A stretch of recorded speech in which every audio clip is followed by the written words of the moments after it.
صحیح بخاری میں ایک حدیث موجود ہے، ابو موسیٰ اشعری کہتے ہیں کہ ہم ایک باغ میں بیٹھے ہوئے تھے، اتنے میں باغ کے دروازے پہ دستک ہوئی۔ نبی علیہ السلام نے فرمایا کہ جو کوئی بھی ہے نا دروازے پہ اسے جنت کی بشارت دے دو۔ کہتے ہیں دروازہ کھولا تو سیدنا ابوبکر رضی اللہ تعالیٰ اندر آ گئے، تھوڑی دیر بعد پھر دستک ٹھک ٹھک، آپ فرمایا اب بھی جو آیا نا اسے جنت کی بشارت دے دو۔ دروازہ کھولا سیدنا عمر، پھر تیسری دفعہ جب دستک ہوئی تو نبی علیہ السلام فرمایا اب جو کوئی آئے نا اسے جنت کی بشارت دو، لیکن ان مصیبت اور پریشانیوں کے ساتھ جن سے اس کو گزرنا پڑے گا۔ تو کہتے ہیں میں نے دروازہ کھولا تو حضرت عثمان تھے، اور میں نے کہا کہ رسول اللہ نے آپ کے بارے میں یہ کہا کہ جنت ہے لیکن آپ کی جنت تکلیف کے ساتھ جڑی ہوئی ہے۔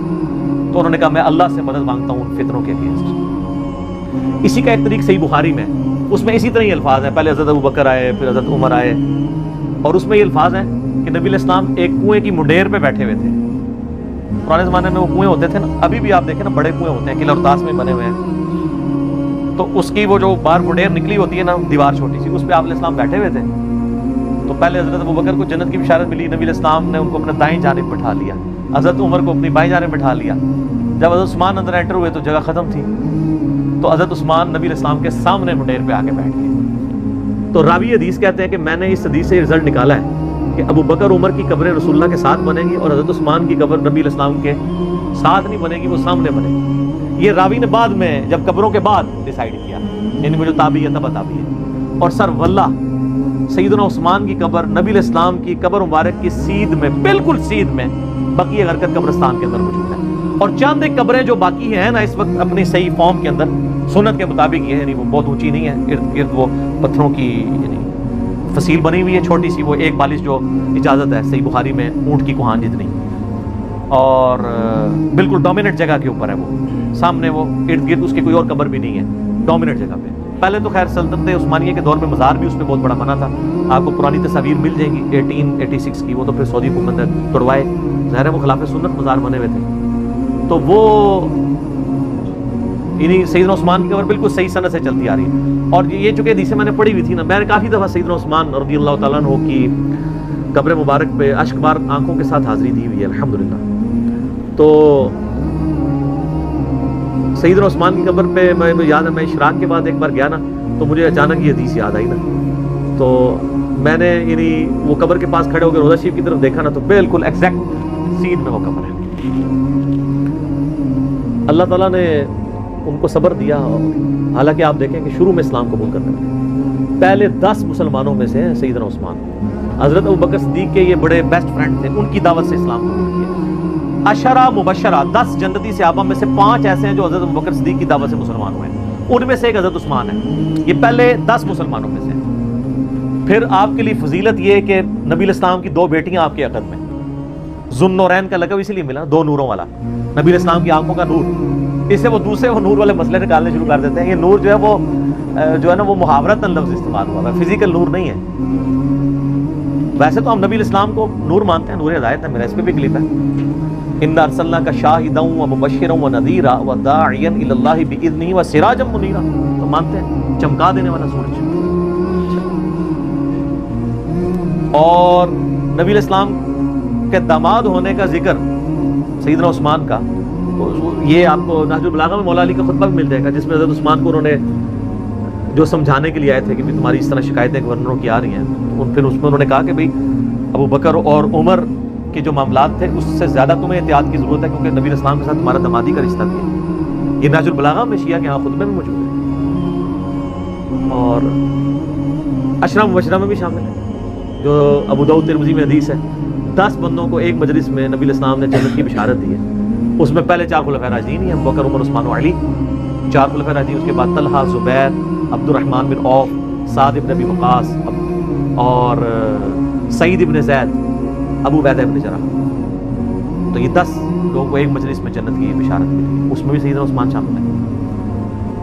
اور سیدنا عثمان کو تو جنت کی بشارت کئی دفعہ ملی ہوئی ہے۔ جامع ترمذی میں، مسند احمد میں حدیث موجود ہے، جب باغیوں نے ان کو گھیر لیا، محصور کر دیا۔ آج میں اس ٹاپک کی طرف نہیں چل رہا، وہ ایک علیحدہ سے ایک سٹوری ہے، ادھر پھر کئی اور چیزیں بھی آئیں گی، میں وہ مزاح کرکرا نہیں کرنا چاہتا۔ سیدنا عثمان رضی اللہ تعالیٰ عنہ کو مسجد میں جانے سے روک دیا, میٹھا پانی آپ کے گھر پہنچنے سے روک دیا گیا.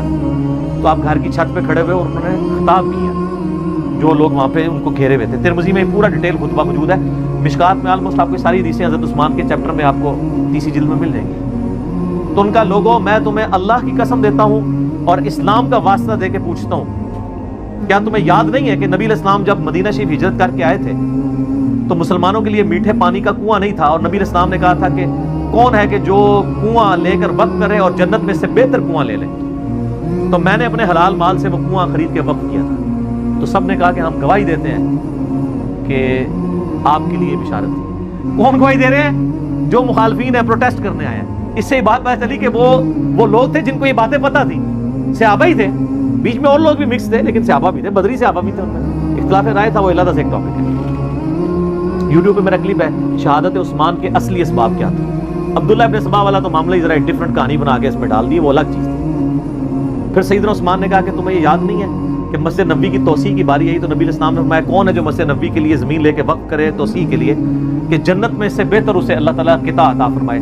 تو میں نے اپنے مال میں سے وقف کیا تھا اور مجھے جنت کی بشارت ملی. کہتی بالکل ایسا. پھر ان کا جو جیش العسرہ تھا, تنگی والا جہاد, یعنی تبوک, جہاں پہ جہاد فرض ہو گیا تھا ہر مسلمان, کیونکہ رومن امپائر سے ٹکرانا تھا. تو نبی علیہ السلام نے جب چندے کی اپیل کی تھی تو میں نے 1000 دینار نبی علیہ السلام کی جھولی میں ڈرا کے ڈالے تھے, اور نبی علیہ السلام اپنے مبارک ہاتھوں سے یوں ان کو الٹ پلٹ کرتے تھے اور کہتے تھے عثمان جنتی آج کے بعد جو مرضی کرے. تو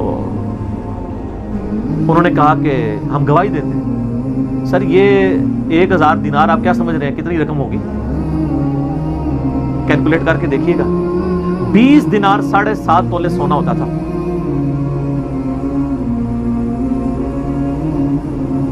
تو 7.5 تولے کو 50 سے ضرب دیں, 450 کے قریب, بلکہ اس سے بھی زیادہ. 50 کو ضرب دیں 7 سے, 700,350, اور اوپر والا بھی کر لیں, تقریباً 400 کے قریب. 350 زیادہ بن جائے گا نا, 7.5 ہے, 450 قریب سمجھ لیں. 450 تولہ سونا, اور آج کل کیا ریٹ چل رہا ہے؟ 70,000 ہے. ہاں, تو یہ 2.5 کروڑ سے زیادہ رقم بنتی ہے آج کی. اگر 70 لگائیں گے تو جا کے گھر حساب کر لیجیے گا. 2.5-3 کروڑ رقم بنتی ہے جو حضرت عثمان نے غزوہ تبوک کے موقع پر دی ہے, اور نبی علیہ السلام نے جنت کی بشارت. انہوں نے کہا ہاں جی بالکل آپ کو جنت کی بشارت ملی تھی اس بات کے اوپر. انہوں نے کہا تم مجھے نہ, اب یہ یعنی بشارتیں گنواتے جا رہے تھے, اور عثمان کہہ رہے تھے دیکھو مسجد میں نے وقف کی, مجھے مسجد میں نماز نہیں پڑھنے دے رہے ہو. کنواں میں نے لے کے دیا اور مجھے میٹھا پانی نہیں, مجھے کڑوا پانی پینا پڑتا ہے, مجھے تم پانی تک نہیں جانے دے رہے ہو, اور تم مان بھی رہے ہو ان چیزوں میں مجھے جنت کی بشارت ملی تھی. پھر عثمان نے چوتھا اور آخری سوال کیا کہ کیا تمہیں یہ حدیث نہیں پہنچی ہے, اور یہ حدیث بخاری میں بھی ہے, ترمذی کا یہ والا حصہ, کہ نبی علیہ السلام ایک دفعہ غارے پہاڑ ہرا کے اوپر چڑھے, ہرا پہاڑ کے اوپر, حضرت ابو بکر, عمر اور حضرت عثمان یہ ساتھ تھے نبی علیہ السلام کے, 4 بندے تھے یہ ٹوٹل. تو پہاڑ جو ہے وہ جھوم پڑا, ہلنا شروع ہو گیا. وہ تو بخاری مسلم حدیث ہے. ہرا ایک پہاڑ ہے لیکن ہم سے محبت, وہ احد پہاڑ کے بارے میں آتا ہے. احد ایک پہاڑ ہے, ہم سے محبت کرتا ہے, ہم بھی اس سے محبت کرتے ہیں. بعض روایتوں میں احد کا ذکر ہے, بعض میں ہرا کا ذکر ہے. بال الٹیمیٹلی یہ ہے کہ نبی علیہ السلام نے فرمایا کہ اے پہاڑ تھم جا, اس وقت تجھ پہ 1 نبی, 1 صدیق اور 2 شہید ہیں. 2 شہید کون؟ حضرت عمر اور عثمان. جو مسلم کی حدیث ہے اس میں یہ ہے کہ حضرت علی بھی تھے, طلحہ بھی تھے, زبیر بھی تھے. تو نبی علیہ السلام نے فرمایا کہ اس وقت تجھ پر انبیاء, شہداء اور صدیق کے علاوہ کوئی نہیں ہے. اس سے یہ بھی نبی علیہ السلام نے غیبی خبر دے دی کہ یہ باقی سارے شہید ہونے والے ہیں. حضرت طلحہ بھی شہید ہوئے ہیں جنگ جمل میں, حضرت زبیر بھی, اور مولا علی بھی, اور سیدنا عثمان بھی. تو انہوں نے کہا ہاں آپ کو شہید ہونے کی خبر دی تھی. تو انہوں نے کہا اللہ کی قسم, رب کعبہ کی قسم, میں کامیاب ہو گیا. میں نے تم سے یہی منوانا تھا کہ نبی علیہ السلام نے مجھے شہید کہا ہوا ہے, میں شہید ہوں.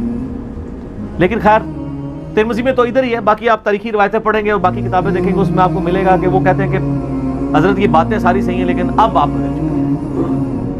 نہیں وہ جیسا ہمیں بھی کہتے ہیں کہ حضرت باتیں تو آپ کی ٹھیک ہیں لیکن کے بعد پھر اس طرح کی باتیں شروع ہو جاتی ہیں. تو یعنی بدقسمتی جب کسی پہ چھائی ہو. ورنہ دیکھیں ایک شخص جس کی 82 سال عمر ہے اور اس کی زندگی پوری قربانیوں سے تعبیر بھری پڑی ہوئی ہے, کہیں بشری تقاضے کے تحت کوئی مسئلہ مس ہینڈل تو اسے ضرور ہو سکتا ہے, لیکن آپ اس کی نیت کے اوپر یا اوورآل پوری زندگی کو تو زیرو سے ملٹیپلائی نہیں کر سکتے. یہی وجہ ہے کہ جو ایران والوں نے فلم بنائی ہے مختار سقفی پہ, اس میں بھی جو حضرت معاویہ رضی اللہ تعالیٰ عنہ اور شیعان علی کا اختلاف دکھایا ہے وہ اسی بات پہ کہ آپ نے خلفاء کے طریقے کو چھوڑ دیا اور اس میں وہ تینوں خلفاء کو رسپیکٹ دیتے. پھر حضرت علی علیہ السلام کی زندگی کے آخری 10 سال پہ ایک فلم ہے 22 قسطوں پہ امام علی علیہ السلام, اس میں انہوں نے حضرت عثمان کا بھی, چونکہ ان 10 میں سے سمجھ لیں 4-5 سال تو حضرت عثمان کے بھی خلافت کیا, حضرت عثمان کا بھی انہوں نے بڑا پازیٹیو کریکٹر دکھایا ہے اور یہ بتایا کہ اصل کلپرٹ جو ہے وہ مروان بن حکم تھا. حضرت علی حضرت عثمان کو سمجھاتے تھے تو پھر وہ اپنے فیصلوں کو بھی ریورٹ کرتے تھے, یعنی ان کی نیت میں تھی. لیکن ظاہر ہے کہ وہ ایک حضرت عمر والی مینیجریل سکل نہیں تھی. 72 ایئرس کی عمر میں چونکہ خلیفہ بنائے گئے تھے, ایک ایجنٹ تھے, تو بہرحال 82-83 ایئرس ایج ہے اور ایک شخص نے پوری زندگی یعنی اسلام قبول کیا تو ان کا چچا ان کو مارا کرتا تھا, اتنی تکلیفیں کاٹی ہیں, سابقون الاولون میں سے ہیں. تو آخری وقت میں آ کے کیوں انہوں نے ایسا کرنا تھا کہ وہ نفس کے ہاتھوں مغلوب ہو جاتے ہیں, جن کی پوری زندگی اسلام کی خدمات میں تھی اور نبی علیہ السلام نے کئی مواقع پہ انہیں جنت کی بشارت دی. بال انہوں نے اپنے سیلف ڈیفینس میں کچھ بھی نہیں کیا, ورنہ 300 بندے کو ہٹانا کوئی مسئلہ نہیں تھا, لیکن وہ چاہتے تھے مدینہ الرسول میں میری وجہ سے خون نہ بہے. تو خلافت و ملوکیت میں مولانا مودودی نے یہی بات لکھی ہے کہ خلافت و ملوکیت کا فرق یہی ہے کہ حضرت عثمان چونکہ خلیفہ راشد تھے انہوں نے اپنے خلاف پروٹیسٹ کی اجازت دی ہے, کسی سے زبردستی تلوار کے زور پہ مسئلہ نہیں کیا.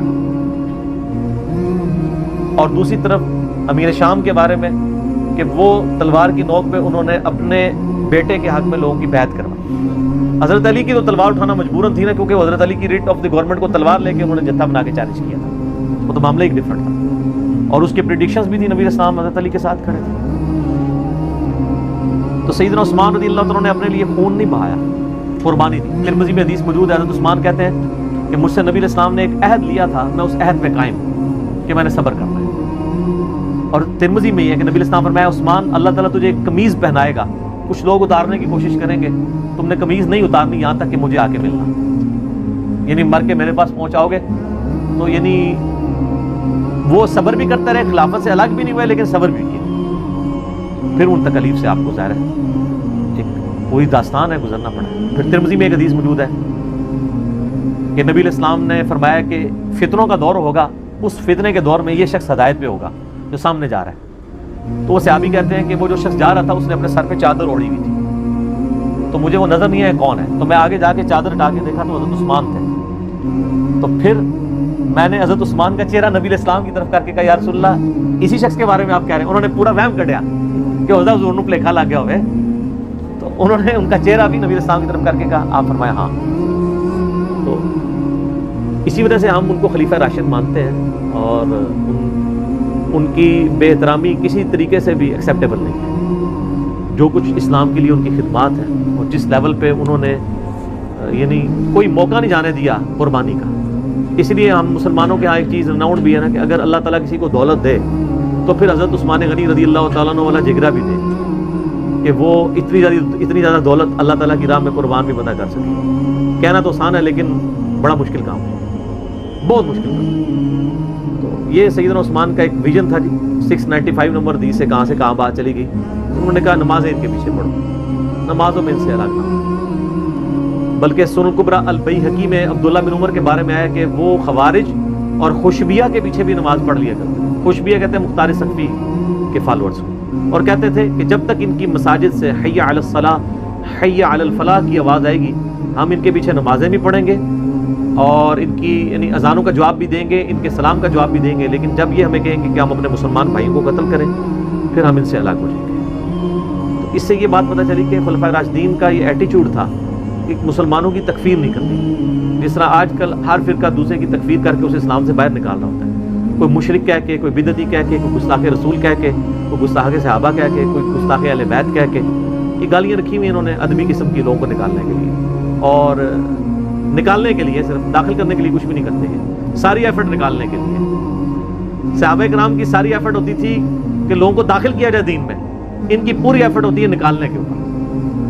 مولا علی کی خلافت سٹیک پہ خوارج نے لگائی ہے، اور آپ المصنف ابن ابی شیبہ کھول کے دیکھ لیں، مولا علی کے شیعہ پوچھ رہے ہیں کہ بتائیے کہ خوارج کافر ہے؟ ان کے کافر نہیں ہے، یہ کفر ہی سے بھاگ کے تو مجھ سے الگ ہوئے، انہوں نے سمجھا کہ میں کفر میں پڑ گیا ہوں اس لیے انہوں نے مجھے چھوڑا ہے۔ تو پوچھا مشرک ہے؟ انہوں نے کہا مشرک کہاں سے ہے، یہ شرک سے ہی تو بھاگے ہیں۔ پوچھا منافق ہے؟ انہوں نے کہا منافق ہوتے تو نمازیں ان کی چھوٹی ہوتے، قرآن تو کہتا ہے منافق بڑی چھوٹی نماز پڑھتا ہے، ان کی تو نمازیں بڑی لمبی ہیں۔ تو ان کا اگر کافر مشرک اور منافق بھی نہیں تو یہ کیا ہے؟ تو انہوں نے کہا یہ ایک ایسی قوم ہے جنہوں نے ہمارے خلاف بغاوت کی ہے، یعنی ان کو ٹریٹ کیا ایز اے مسلمان، کیونکہ اسلام میں تو 3 ہی کیٹیگریز ہیں نا، یا بندہ کافر ہوگا، یا منافق ہوگا، یا مسلمان ہوگا، چوتھی تو کوئی کیٹیگری۔ حالانکہ خوارج کے بارے میں کتنی سخت حدیث ہے، مسند احمد میں ہے دوزخ کے کتے ہیں، بخاری مسلم میں حدیث ہے کہ اسلام سے نکل جائیں گے جیسے تیر اپنے شکار سے نکل جاتا ہے۔ لیکن ان تمام احادیث کی مولا علی نے یہ تعبیر کی کہ وہ مین سٹریم سے الگ ہوئے ہیں، جب تک وہ ہمارے نبی پہ ایمان لاتے ہیں، قرآن کو مانتے ہیں، ہمارے قبلے کی طرف منہ کر کے نماز پڑھتے ہیں، پولیٹیکلی یہ چند ایک جزیات میں اختلاف کی وجہ سے وہ اسلام سے باہر نہیں نکل جائیں گے۔ یعنی صحابہ کو منہ پہ جن لوگوں نے گالیاں نکالی ہیں نا، صحابہ نے ان کو اسلام سے باہر نہیں نکالا، اور صحابہ کے نام کے اوپر جو اس امت کے اندر ایک قتل و غارت کا بازار لوگوں نے گرم کیا ہے، وہ 1400 سال بعد ان باتوں کے اوپر مسلمانوں کو قتل کر رہے ہیں۔ یہ آپ ڈفرنس دیکھیں، علمی دلائل سامنے رکھیں، ہم بھی سامنے رکھتے ہیں نا۔ اور آپ دیکھیں میرا پچھلے دنوں ایک کلپ اپلوڈ ہوا ہے، مجھے بریلویوں سے پیار ہے، اس کے نیچے ذرا آپ پوری دنیا کے بریلویوں کے کمنٹس پڑھیں، شیعہ کے کمنٹس پڑھیں، کہ وہ کہتے ہیں ہم تک بات پہنچی ہے تو ہم نے قبول کیا، کئی چیزیں چھوڑ دی ہیں۔ علی بھائی نے ہمیں بتایا کہ جو ہمارے علماء نے کتابیں میں بتائی تھیں بس وہ باہر سے ہی دکھائی تھی، اندر تو وہ کچھ لکھا ہوا ہے کہ جس کے اوپر ہم خود نہیں چل رہے، تو انہوں نے حق قبول کیا۔ تو ہمارا کام بھی ہے اگر کسی کو کوئی اختلاف ہے، کوئی ایسا ایشو ہے، وہ اس کو یعنی پبلکلی ہائی لائٹ کریں، شان کے طور پہ بیان کریں، شان آپ صحابہ کرام کی، اہل بیت کی بیان کریں، لوگ ضرور ایکسیپٹ کریں۔ میں اپنی گفتگو کو سیدنا عثمان کی شان میں ایک بڑی کریٹیکل حدیث ہے اس کے اوپر کنکلوڈ کرتا ہوں۔ صحیح بخاری مسلم دونوں موجود ہیں۔ عائشہ کہتی ہیں کہ نبی علیہ السلام گھر میں بیٹھے ہوئے تھے، تو نبی علیہ السلام کیجول حالت میں تھے، یعنی آپ کے کپڑے جو تھے وہ کیجول تھے، ایک چادر تھی جس سے آپ نے اپنے جسم کو لپیٹا ہوا تھا، جس طرح ریلیکس ہو کے گھر میں بندہ ایسے بیٹھا ہوتا ہے۔ اتنے میں حضرت ابوبکر نے اجازت مانگی اندر آنے کی، تو آپ نے اجازت دے دی، پھر وہ چلے گئے۔ پھر حضرت عمر آئے، اجازت مانگی، وہ چلے گئے۔ تھوڑی دیر بعد حضرت عثمان آئے، تو نبی علیہ السلام نے اٹھ کے بیٹھ کے اپنے کپڑوں کو سیدھا کیا، اور یعنی وہ پنڈلی وغیرہ جو، یعنی آپ ریلیکس کی بجائے تھوڑے اٹینٹو موڈ میں آ گئے۔ تو سیدہ عائشہ یہ آبزرو کر رہی تھی۔ پھر حضرت عثمان آئے، اپنا مسئلہ بیان کیا، چلے گئے۔ تو اما عائشہ نے کہا یا رسول اللہ، حضرت ابوبکر عمر کے لیے تو آپ نے ایسا نہیں کیا۔ تو آپ نے فرمایا کہ عثمان جو ہے نا وہ بڑا حیا والا ہے، مجھے پتا ہے کہ اگر وہ مجھے اس طرح ریلیکس حالت میں دیکھتا تو بات اس سے بات بھی نہیں ہونی تھی، اس نے واپس چلے جانا تھا، اور میں اس سے حیا کیوں نہ کروں جس سے فرشتے بھی حیا کرتے ہیں۔ بعض لوگوں میں بلٹ ان بہت حیا والا مادہ ہوتا ہے نا، اب یعنی وہ نبی علیہ السلام کو پتا تھا کہ اگر حضرت عثمان مجھے دیکھتے ہیں تو وہ یہی گمان کریں گے نبی علیہ السلام اپنی کسی پرسنل لائف میں مصروف ہیں، یا آپ بیوی کے ساتھ مشغول تھے، یا کوئی اور، کہ آپ اس طرح ریلیکس حالت میں بیٹھے ہوئے ہیں، تو وہ پھر شرم کے مارے بات کیے بغیر ہی باہر چلے جائیں گے، تو میں ذرا اٹینٹو ہو کے بیٹھ جاؤں۔ تو سر یہ چیزیں ہیں۔ فضائل صحابہ احمد بن حنبل کی کتاب میں بھی آپ کو کئی حضرت عثمان کے فضائل ملیں گے، جس میں مولا علی علیہ السلام یعنی قرآن پاک کی آیات پڑھ پڑھ کے کہا کرتے تھے کہ یہ جو قرآن حکیم میں جن متقین اور جنتیوں کا ذکر ہے، عثمان ابن عفان بھی ان میں سے ایک ہے، اور اے اللہ تو گواہ رہنا میں عثمان کے قتل سے بری ہوں۔ کیونکہ لوگوں نے الزام لگایا نا، وہ آپ کو بتایا نا کہ پیچھے مقصد کچھ اور ہوتا ہے، اور آج بھی آپ دیکھ لیں کسی پولیٹیشین کو ہٹانا ہوتا ہے تو کوئی ایک ہنگامہ کھڑا کر کے ایشو کوئی اور کھڑا کیا جاتا ہے اور مسئلہ کچھ اور اچیو کیا جاتا ہے۔ اس طریقے سے کسی وزیر کو ہٹانا ہوتا ہے، یہی کچھ کیا جاتا ہے، کسی جج کو ہٹانا ہوتا ہے، کوئی اور بہانہ گڑا جاتا ہے اور مقصد ہٹانا ہوتا ہے۔ تو اس وقت بھی چونکہ مقصد کچھ اور تھا علیہ امیہ کا، تو حضرت عثمان کا قتل جو ہے نعوذ باللہ حضرت علی کے متھے مار دیا ہوا تھا ان لوگوں نے۔ تو وہ تو خیر ہم نے کھول دیا۔ ہماری لیٹسٹ مجلس 63 میری ریکارڈ ہوئی ہے 6.5 گھنٹے کی، کالے بیک گراؤنڈ کے ساتھ، سرخ کرتے میں اور وائٹ پگڑی میں، ٹھیک ہے۔ اس کا نام ہے سنی شیعہ اختلاف اہل سنت کی کتابوں میں، اہل بیت اہل سنت کی کتاب۔ تو میں نے اس میں کئی ایک باتیں بتائی ہیں۔ فی الوقت ہم اللہ سے دعا کرتے ہیں کہ اللہ تعالیٰ قیامت والے دن ہمیں اپنے پیغمبروں کا، اپنے پیغمبر صلی اللہ علیہ وآلہ وسلم کے صحابہ کا، آپ صلی اللہ علیہ وآلہ وسلم کے لاڈلے ترین صحابہ خلفائے راشدین کا اور اہل بیت کا قیامت والے دن ساتھ نصیب فرمائے۔ آمین۔